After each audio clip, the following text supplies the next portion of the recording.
Yun, no? Paano malalamang kulto ang isang relihiyon?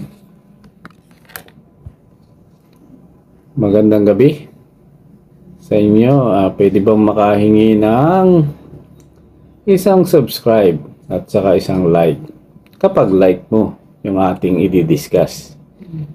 Okay? Isa sa typical na malalaman natin kulto ang isang relihiyon ay meron tayong tinatawag na mga guidelines na dapat nating malaman, pero hindi yun ang pauna ko. Salamat muna at napadpad ka rito. Una, sa aking assessment. By the way, I have been in the denomination almost 30 years. So meron tayong mga assessment at observation. Bakit